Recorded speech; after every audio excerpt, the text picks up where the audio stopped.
Well, hello everyone, and welcome to another episode of Harebrained Games. Today we're going to take a look at the latest in the coin series, The British Way. Counter-insurgency at the end of Empire. Now, this is not just one, not even just two, and dare we say not even stopping at three, but four separate coin I won't say mini games, but shorter sessions, smaller scale, smaller scoped coin experiences, sequentially tied together with a campaign, overarching campaign that you can take advantage of. It features the four different regions: Palestine, Malaya, Cyprus, and Kenya. And in each one, you are going to play to either as the British or the counterinsurgents relevant to that theater of operation. So without further ado, let's take a look. All right, so let's take a look at what comes in The British Way. There's actually quite a variety of different things because it is a 4-in-1 pack. You get the oh-so-awesome rules of play, not just for one, but four different conflicts. I've set up, as an example, the very first one chronologically, which is The British Way Palestine, which has the rules. It's set up here, ready to go. We'll go over that shortly. But there's also three other conflicts. There's Cyprus. Oh, rubber band, you have failed me. There's Kenya, and there's Malaya. And then these are for the campaign when you put all of them together to play a sequence of these maps. And you've got, these are double-sided. You've got Palestine here. I won't show you the backside, but it's got another map. And then here you've got Cyprus, and we'll show you that here. Here's the Cyprus map. Cyprus. There we go. So if you want to play on Cyprus, British forces against the Ioka available forces. And then on the backside, you've got the Kenya, and that one takes place in 52 to 56. And so you can see there's a different variety there. Each of these are subtly different, slightly involved. All of them have their own sheets. As with any coin game, you get the operations and the special actions, activities for each one. In this case, this is Cyprus and Cyprus for the British side and then the insurgent side, as well as you've got Kenya, the Kenyan side, the different groups there, etc. And then, as is wonderful, you get the different rules of play for the different regions. It was nice to not try and switch between them. You literally get a particular playbook for each and every one of the four scenarios, which is very nice. Kenya, same thing. You're going to get that. It's going to tell you what to do. Cyprus, same thing. And then you're going to get this campaign booklet that puts it all together, because not only are you going to get you get a set of sort of common components, and various of the four games will use some, but not all of these, in different quantities and increments and such. There's not a high component count on these, no matter, even with all four of the games, there's not a lot of component counts on these. These are meant to be smaller bite-sized activities. And here you've got the campaign that tells you what happens when you put the whole thing together. You can connect the four games into a linked campaign, which I think is pretty exciting. And that's what we have in the box. Now let's just get into an example of one of the first chronological conflicts, which is Palestine. All right, let's get into an example of play. We're going to go into the British Way Palestine. This is the first conflict we're going to simulate here between the British and the Ergon forces, some of the more active forces in the region in pro-Israeli efforts, versus British, who are trying to contain and control the region and avoid such matters.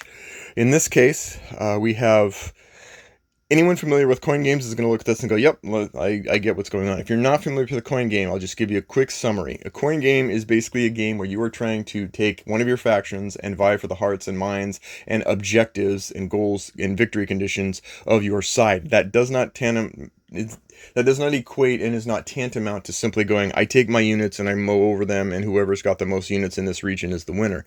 In a lot of cases, you're going to see an intermixing of different units from different sides in regions, because some of the victory conditions have to do with, say, you actually do control, but maybe not. Maybe it's opposition or approval in a given region, or maybe it's other ways, financial, fiscal, etc.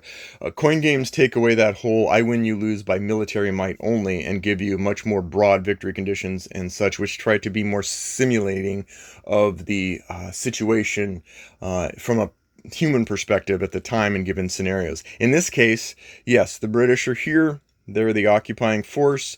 There are many groups, pro-Israeli groups, that are growing as the insurgents and trying to basically make trouble or disrupt the activities of the British so that they can achieve their own objectives. This case, these coin games are much more simple. All four of the games in the box are different in their victory conditions and different in how they play out. So this is not just a facelift over a given common system. There are quite a few differences. In the case of this game, the British right now have political will. That's their strength, how strong they are about keeping the region set up the way they want it. And that's at 18. If you, at the end of the game, the victory condition here is very simple. At the end of the game, if the Ergon can get political will here, or even any time before then, they win. That's it. That's the simplest victory condition for a coin game I think I've seen in a long time. So that's it. How they achieve that, though, it gets tricky. The British are going to keep doing things to try to keep that political will high, and the Ergon are trying to get to do everything to sabotage and get that low. How does that happen? Well, in a coin game, it's kind of card directed, but it's not card driven per se, in that every turn you flip over, and there are three phases in each deck. This is a custom deck of cards specifically for this scenario, which have different events that have either most have a bonus for the British and a bonus for the Ergon, depending on who actually triggers the event. Unlike other coin games, you only see one card event at a time. So what's going on here? Why are we doing this? What is the motivation? Well, let's go over some of the things that can happen. In a coin game, when it's your turn, and the initiative track determines who gets to go first and what they get to do. They can do an op and a special activity, which is on this card here, this menu of choices. They can do an op, which is just this side, or they can trigger the event. Those are the only three things they can do. Now, why would you bother doing that? Well, because depending on what thing you do, is going to determine the turn order for the following card. So, for example, if the Ergon decide we're going to go all in, we're going to do an op and a special activity and really just kind of blow things open right away, well, that gives them a potent turn, but it also gives the British an opportunity, to trigger an event, which might have some potent effects of itself that are timely and delicious, or to just do a limited op. Now, what's the value of doing a limited op? Well, the limited op itself gives you kind of you get to do something on your turn. But more importantly, it makes you first eligible the following turn, which means that whatever that next event is, it could be something that you can trigger and go, yep, I love it. I want it. I've just messed with you in big and dark, delicious ways. So that's it. So that's what's going on. We're just going to play through now and show you. Here we have troops. These brown units are troops and the military units. We also have police units, and those are blue. They are different, and they do different things, and they also group together. That's that's what the British have going for them. Now, for the Ergon side, we have these cell groups that act as sort of like active forces in the region that are trying to do harm or do sabotage and disruption. And then there are bases. These are arms caches. And these caches are very important because they determined a lot of what you can do to put things on your map. You want to build cell forces. As the Ergon, you're trying to build out your network of cell forces, get them around, and then do disruption activities to sort of mess with the region. And these caches are great benefits towards that, and so you want to protect them if you can. Okay, let's just get going. So right now it's Ergon's turn. They start. Now let's look at the event. The event says undercover police. Remove one cell to available from each of up to 3 spaces with police. Okay, well, that's not really valuable to us because there's only one police officer in the city that has a unit nearby. Yeah, and that's not really helpful. But remove 2 police to available, lower political will by 1. That's a powerful event. I mean, that seriously would be a big kind of boon. And so that means if the Ergon took that activity, they would get rid of police right away. And yeah, lower the political will. I might actually contemplate that in real world, but I'm not going to do it because I want to show you how else it goes. Instead we're going to do op and special activity. That means that we're going to do some stuff we can take one of these ops and we can do a special activity, and we can do that right now. Now you'll notice that in this game, everything's into threes. So there's this holy trinity of threes with the option of four that you can do, like place 3 cells in up to 3 locations, do 3 things. So three is the loneliest number that's not really lonely. So with that, and the Ergon have a special ability in that while anything but sabotage is going on, they can actually, oh wait, no, during not travel. Anytime these 3 actions are going on, if we have the Haganah on our side here, we get to add a 4th space that we can use for our forces. So that's actually makes it really, really powerful. What does that mean? It means that if I choose one of these actions, I can choose 4 places, not just 3 places, as long as the Haganah, which is another group, but this group is much more moderate. They're there to affect change, but they're not big on like destroying hotels, etc. So here we go. So then we've got our choices here. Do we recruit? Do we travel? Do we sabotage? Or do we rob? And all of these abilities, it's actually pretty simple. Far more simple than other coin games. You recruit, you're going to place forces.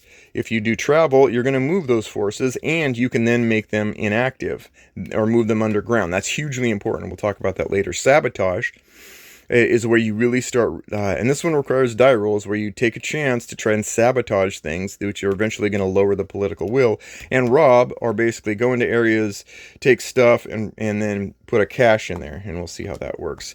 Also, when you do these, because I've chosen the full-on op and special ability, in some of these, not only can I recruit, but I can also choose one of these 2 special activities I can do before or after. I can remove police, lower political will, just frankly, if the situations line up, I can do that. Terror is a big risk. If you do terror, you're going to basically put nasty markers. And these are the nasty markers here, the terror and the sabotage. Sabotage is what you're mostly going to be doing. But if you do terror, on the one hand, you could risk having Haganah no longer like you, and they will lower their support. And when that happens, you lose resources here, and you lose the extra bonus. So it's something to consider that you're going to have to do. And that's the thing. And then it gives you a little information on how you lower political will, what you're trying to do. Right now, we're going to recruit. And so we're going to choose up to 4 spaces.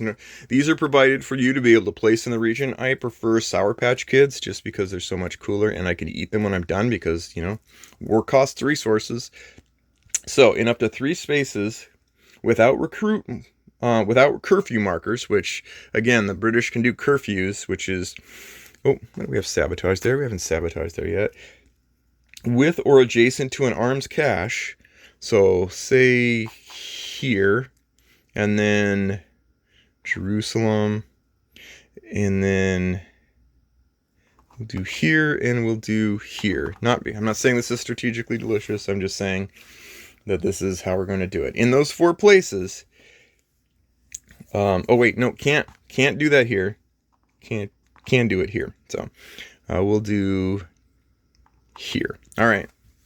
Now, in those places, I can recruit up to 2 cells if I'm near or adjacent to an arms cache, or 1 cell in a city without an arms cache. So what that means is that I now get to I can choose and put 2 cell units here because it's next to an arms cache, and then 2 units here next to an arms cache, 2 units here next to an arms cache, 1 unit here, not a cache nearby, but it's in a city, so the city can basically make that happen. All right, our Sour Patch Bunnies have done their work. And then we can also look and go, well, I've done a recruit, so I can silence or propaganda. In any space with an equal or greater number of underground cells than police, I can remove a police. I can silence the police opposition, and that's what I'm going to do. There you go. And that's a powerful turn. You can see that I've got a lot going on the board. Now, nothing has really helped me politically will size yet, but I'm setting myself up to be able to do things like sabotage. Sabotage cities, worth 2 points. Sabotage regions, districts, and that's one point. But I can also eventually move on to railways and sabotage them, and there's some victory points to be had from that too. So I am done. So now that leaves the British with an opportunity. Do they take the event? Well, if they remove one cell to available from each of up to 3 spaces with police, well, we've kind of limited ourselves because we got rid of that police. I could have done that event. That might have been potent, but I'm not going to. I'm going to do a limited op. So what is the limited ops for the British? Well, the British are going to do something interesting. They can deploy, and the police are very effective at getting rid of cells. They don't just get rid of them and return them back to available forces. They take them to prison 100% all the time. And so that makes them very potent. So and this is the tricky part here, if you're going to deploy, and deploy is sort of like deploy and then reassign. You deploy police wherever you have troop units. They have to have strong troop units to restore order. If you have troop units, and there are more of them than any Ergon pieces, you can place troops. Now, guess what? I put myself in a position where I can't do that because the Ergon have placed themselves in a place where 2, 2, 2, 2. There's no advantage. There's no more troops. If there were, say for example, it was like this, then they could place a police presence in that region, but they didn't. So why? So that leaves deploy as less palatable. The other thing is, once they do put police in a region, what you're doing is you're basically establishing a police presence on the map, and then you can move your troops anywhere to one region. You can take as many as you want from anywhere and place them into one region. So in other words, your troops are there, they restore order, and then you find the next hotspot, and you can move a number of troops into that hotspot in preparation for subsequent turns. Then you've got patrol. So let's say we're just going to do figurative examples here. We're not going to keep flowing with the game. So in an example here, say you want to move police. You want to do a patrol, and patrols are interesting because they let you they can teleport. They can basically go, okay, you know what? There's a lot of units here. I'm worried they're going to go into that and mess with that. Or in this case, the city would be great to have there too. But say there wasn't an active presence here, and you're like, you know what? I need to move out here. You can move your police anywhere, and then in one of those regions, you can take an active cell and put it in prison for every police there. So again, it's very efficient. Again, these aren't active, so it wouldn't do any good, but you can be able to remove those into prison. Prison's a lot harder to get your units out of than the available forces. So that's where the police shine. Once they're set up and established, they can move to places. They don't have to worry about having more police than others. They can just go do their investigation and find active cells and get rid of them. Now that's the tricky part. What is this active cell you speak of? Well, that's the next thing, which is search. Searching means in any 3 destination spaces, which you can pick, again, you can go, you know what, I want to search here, I want to search here, I want to search here. What you can do is you can move troops. And this is one where troops and police can work together. So say you wanted to move these troops, like if there were adjacent troops, you can move them over right now. And then for every 3 cubes every 2 cubes out here in the districts or in the railways, you could flip one to be active. Active makes them vulnerable. That's very what you want. And here again, same thing, active. So we did that. Say we did. Yeah. Anyway, so that's what you're going to do. You're going to make them active. Why would you make them active? Is that you can then have the police be able to get rid of them. Generally speaking, if these are underground, there's not much you can do. You have to activate them in order for police to move over and get rid of them, because you have to get the information to know where they are for real, not just rumors of where they are to be able to do anything.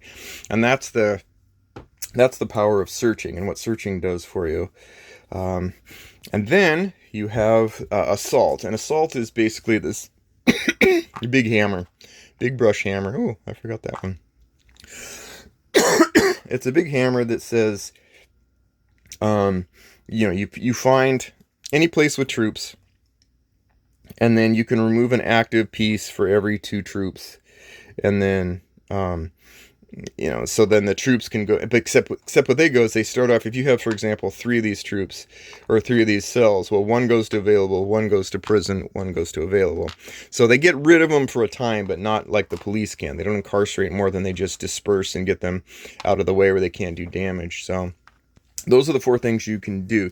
Now, what's interesting with this, an assault especially, is where you can, if you do assault in the city, instead you can place a curfew, and then that will make it harder for Ergon units to be recruited in that region. So basically, the 2 sides are going around messing with each other. The one additional thing is the way that Ergon has the ability to have extra operations, and kind of that special ability there, which is nice. There's also a special ability for the British, which is the chits, and it's certain intel chits. And at certain times and points, you're going to get intel chits randomly. This is sad, 0 intel. And then you can use this intel to target hidden units, and that's powerful, because if you've got the situation and they're all underground, but you've got chits, and you really want to sweep through and get rid of, you can get rid of the unmarked ones, the ones that are still in hiding, using these chits. And you'll get these from a variety of actions, or cards can give you chits, etc. You can use them for several things. You can use them to with police actions, patrol actions, to just get rid of unmarked underground units. You can use them in searching, to activate, to not do the curfew and activate all the units in a region, and that's pretty powerful, and that could be deadly for the Ergon.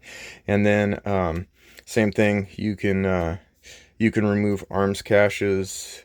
When it's time to remove stuff, you can use them in assault. You can use chits, and you gain chits for yeah, you gain chits whenever you remove these arms caches, so that's good.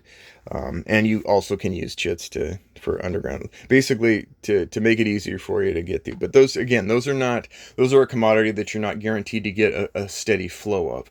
So anyway, you're going to play back and forth, and you're gonna sabotage. We didn't do sabotage. Let's do that. So in sabotage, say for example that we wanted to do a sabotage action from the Ergon. So what we would do is we would flip over an active, we'd pick our regions, say 1, 2, 3, and we'd have to activate them, and then we'd roll, and you have to roll a certain number to be able to do that. So you can roll, and if the roll is greater than 2, so you have 50-50 chance, 5. So then there we would add a sabotage in a city. When you get to the political the propaganda round, of which there are 3, is going to drop political will 2. Well, it sums up, and then it contributes to dropping the political will.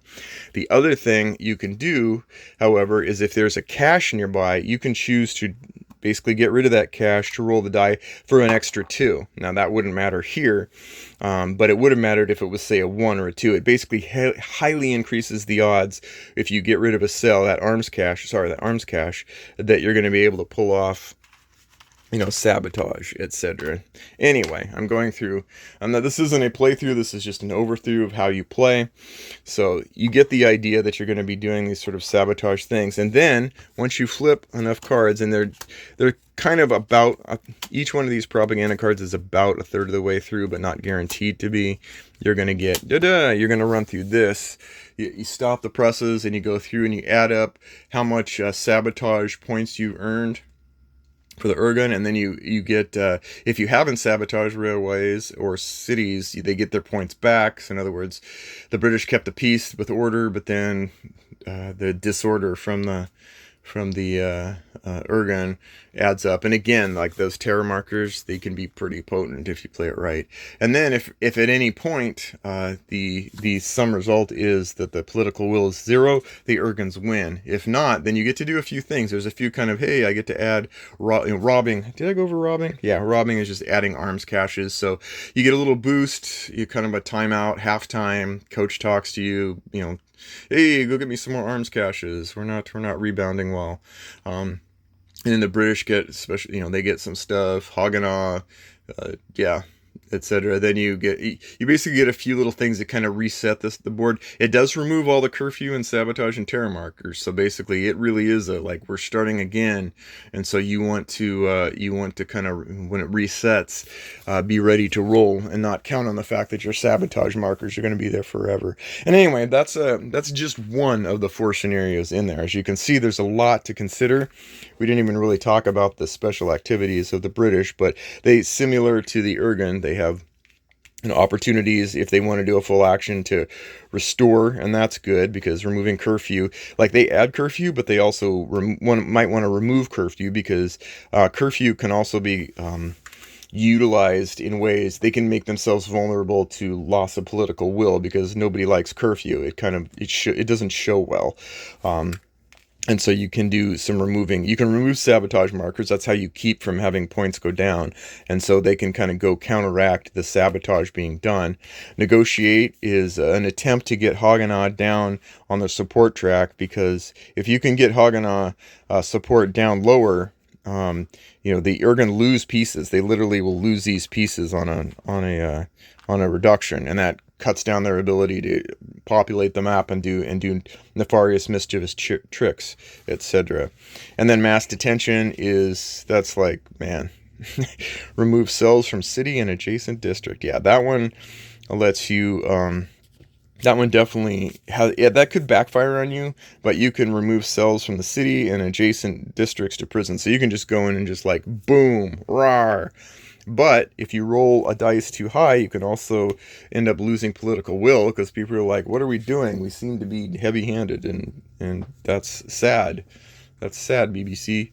So anyway, so that's the game. That's one of the 4 games. Again, there are 3 other modules past this, and there is a campaign game, all of which have you running along a course where certain events will be interjected in between scenarios. There's certain things that'll start one side at an odd situation, or both sides at an odd situation, etc. So that is it for the British Way. Let's get into my thoughts on what I think of this compilation.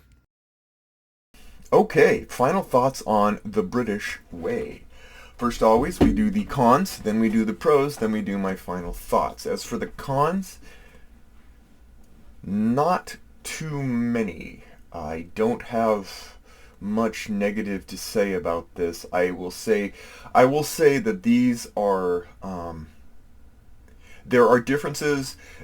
My caveat for people who are already familiar with coin games is that this is a different experience even than the differences between the various coin games you've seen in the past. By that, I mean these sessions are much more zoomed in and I won't say simplistic, but simpler to understand and play the 2 sides than many of the other coin games. If you go into a coin game and you love the coin games at all, then you're going to want to go, do I like this coin game because I love the fact that 3 or 4 factions are all interacting in ways that leave me this huge set of decisions and inputs to make my choices with.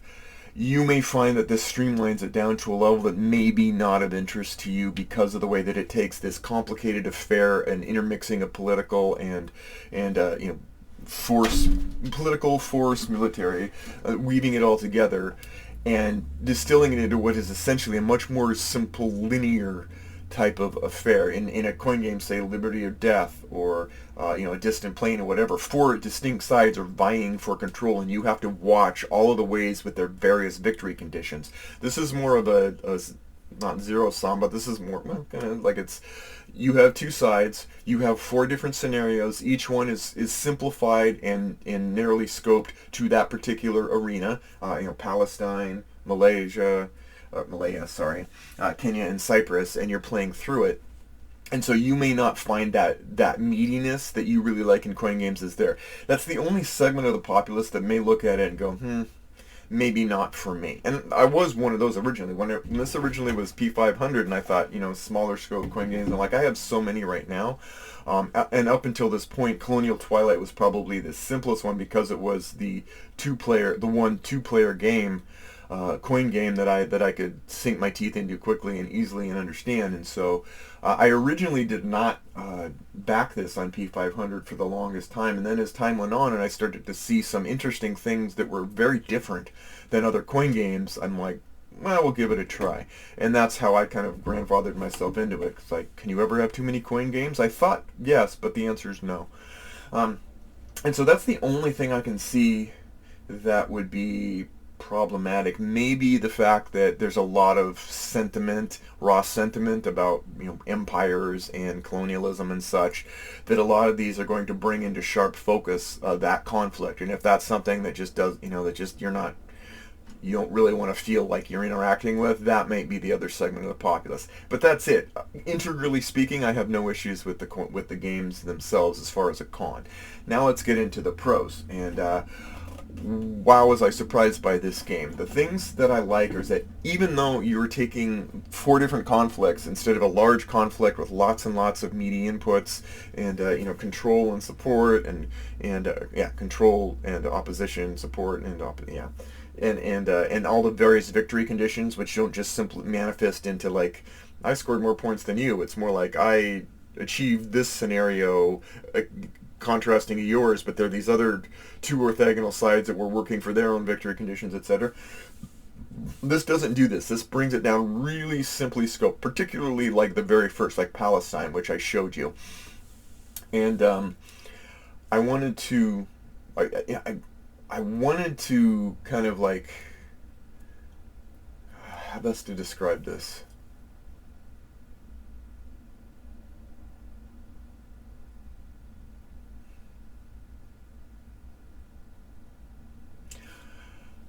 I was very impressed with the way that each of these 4 different smaller scoped coin games is unique and contextual and reasonably and rationally fitted from the rules into the actual conflict.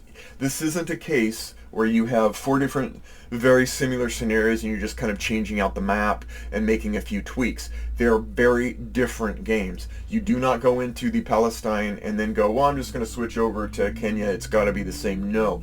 Every single one of these has been thoroughly researched, thoroughly vetted, and then thoroughly imbued with the subset of common components that actually maps to it. Palestine is all about the sabotage, the terror, the Ergon forces, the bases spreading out. That's not the same as you will get in the other scenarios, where some of them actually do bring in some of the other coin mechanics, power, control, support, etc. And even though the overarching campaign still deals with British prestige and keeping that up, in order across the 4 scenarios, you are given a complete packaged game times 4. You're not given 1/4 of a simplified version of a game. The fact that every single one of these maps and scenarios comes with its own rule book and a breakdown of each and every event and each and every with a full understanding of how you're to play, what the mindsets were of these 2 forces going against each other in that theater at that time, is a tremendous achievement. Just tremendous achievement, because each one of these are all history lessons, of their own. They're great history lessons. The attention to detail in creating each of these scenarios to be reflective of that particular history, portion of history is outstanding, just outstanding. I am way surprised. I really thought this might be a distillation or a reductionist kind of affair, similar to games like, well, you have Twilight Struggle, and then you have Twilight, the brand new one, the Red Horn. Or other games where you have this, we have this large scale version of them, then we have this smaller distal. I honestly don't oftentimes, for example, I don't play Red Sea when I can play Twilight Struggle. It's just something I don't do.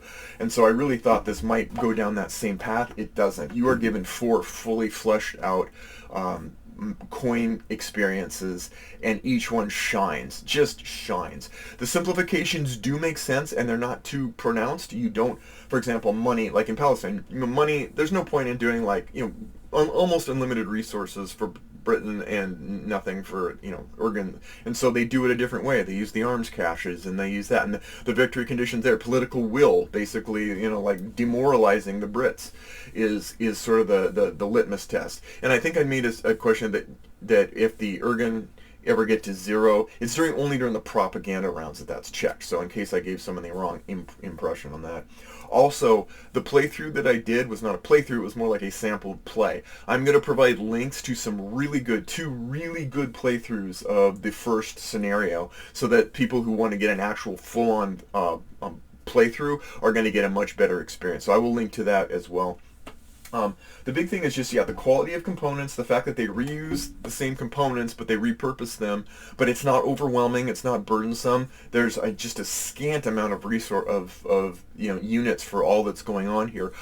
I do like the new simplified version of the initiative track. Even though I had no problems with the previous ones, I felt some people were kind of dinging on, Twilight or Colonial Twilight as being, more complicated than EB. I don't think so. I think it did a great job in that two-player scenario. For that particular game, it did just fine. I think it's great. I thought that was ingenious. I think this is ingenious in another way, in that it really does strip it down for simple understanding of what to do. The fact that there's only one event and you have no foreshadowing of what the next event is does mean you have to think differently.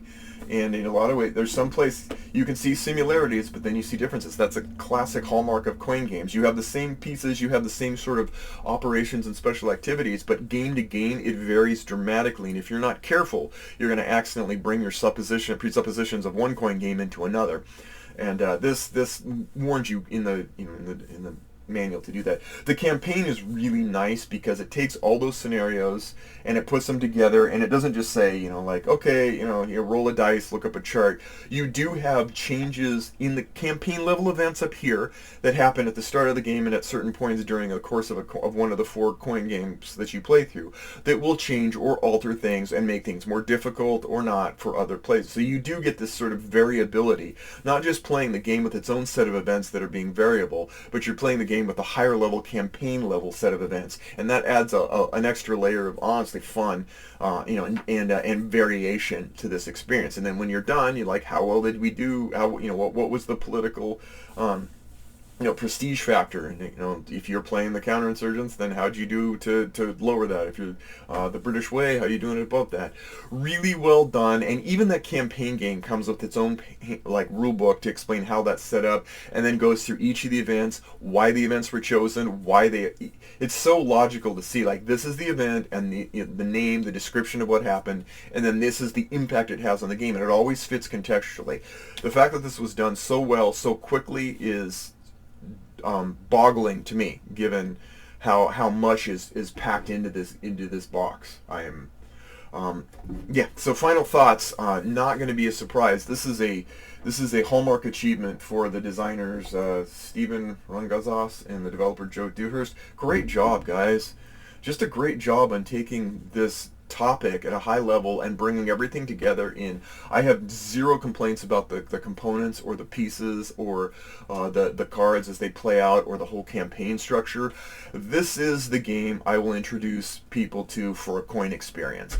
Colonial Twilight was great, and it doesn't get knocked down a notch. This just gets brought up a higher notch, because I can bring this out and I can teach someone using Palestine. It's a good start. The idea of coin and the coin series, they'll get it, they'll understand it, and they'll have a great time, and then they can beef up and go through the scenarios. Then they can, eventually they'll get to Fire in the Lake.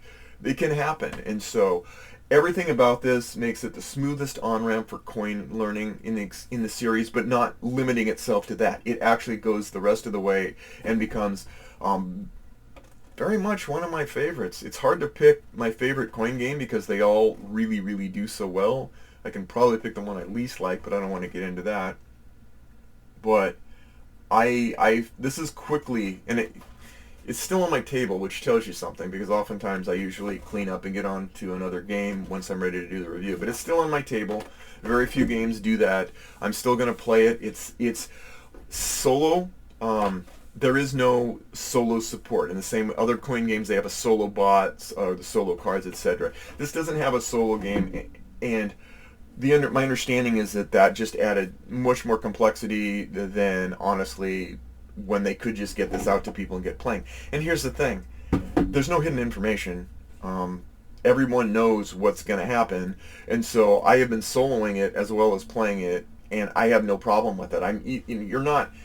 It's almost like a Peloponnesian War from Mark Herman, where you're just playing God mode. You're just up there going, okay, let's just simulate this experience, do our best on both sides, and see how it pans out. I find that satisfying in this regard, and not overwhelming. It's not overwhelming at all because it's so simplified. I honestly don't think it needs the solo involvement, because it's just perfectly fine playing solo as is, playing both sides and just enjoying the experience, at least in so far as how I play. So anyway, The British Way, another hit. I'm grateful that I didn't overlook it as I originally was going to. Definitely give it a shot, particularly if you're new to coin games or you just like a simplified shorter scope session experience. You're going to get the same great coin experience in a different way. So take care, and we'll see you next time on Harebrained Games.